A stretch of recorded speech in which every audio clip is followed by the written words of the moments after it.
Hey guys, how's it going? Just going to do a quick breakdown, if I could possibly do it quickly. A breakdown of the chapter 15 of Mandalorian. Although it wasn't one of my favourite episodes, it had its moments. But let's get into it. So, as we know from the end of last episode, Mando went to Cara Dune to ask if she can release a prisoner. It's not something she was allowed or should be doing, but she told Mando no. Mando goes, well, they've got the kid. Turns out she's okay with that, and she's breaking the law. Mando knows Mayfield will be able to get the coordinates to find where Moff Gideon is at this time, or where he's heading to. So there we go. Mando, Bob and Fennec and Cara go to release Mayfield from prison. Mayfield has no choice or say in the matter. Once they're on Slave 1, Mayfield then goes to say that they need to go to Morak, where there's a mining facility there. When they arrive there, Mayfield explains that they need to go in undetected, and the only person that can do it is Mayfield, as he was a former Imperial, I don't know, officer or something, who worked for the Imperial, basically. He says they have facial scans, so they will recognise Mayfield, but not, the rest of the crew. Mando still says he's going to go with him. Obviously, doesn't trust Mayfield, and obviously it's for Grogu.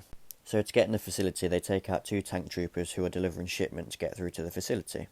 To mine, I'm sure everybody's surprised, Mando then changes into the tank trooper's outfit.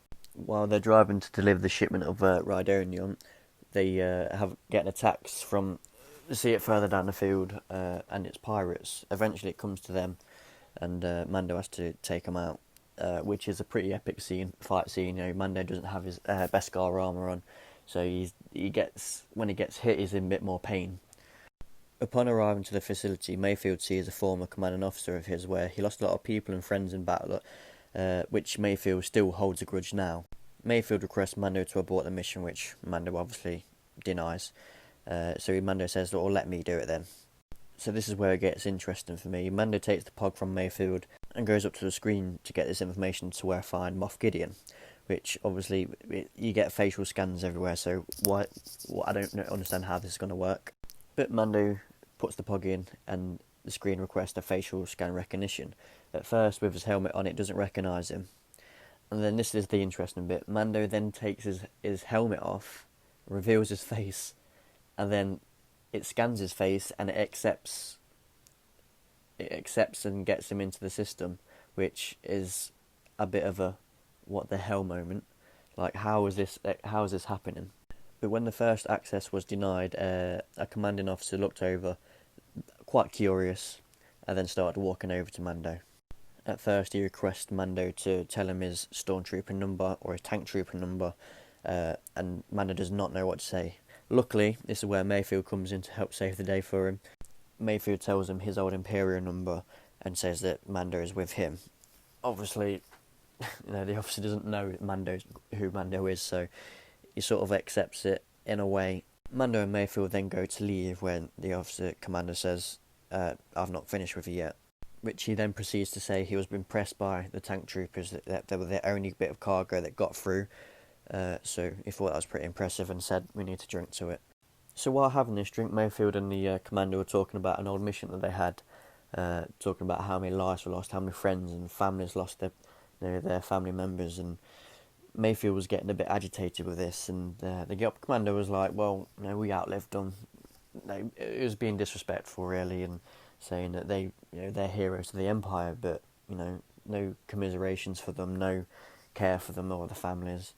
And this is where Mayfield was getting pretty agitated, and he sensed he was going to do something he shouldn't do, which obviously then leads to Mayfield shooting the commando officers, and now they have to make their way up to the top of the roof to get collected by Boba Fett in the Slave 1. With the help of Cara Dune and Fennec sniping from a distance, they get to the top of the roof, where Boba Fett then comes in with Slave 1, collects them onto the ship, and then proceeds to take off again and go pretty much vertically up. This is where we see TIE fighters then start coming after Boba Fett and Mando and Mayfield.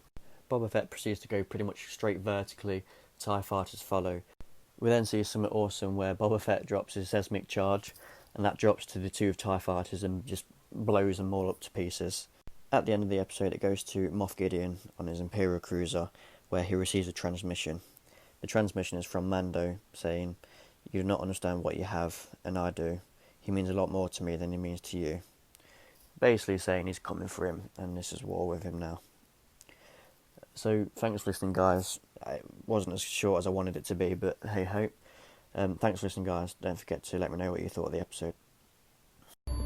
Moff Gideon, you have something I want.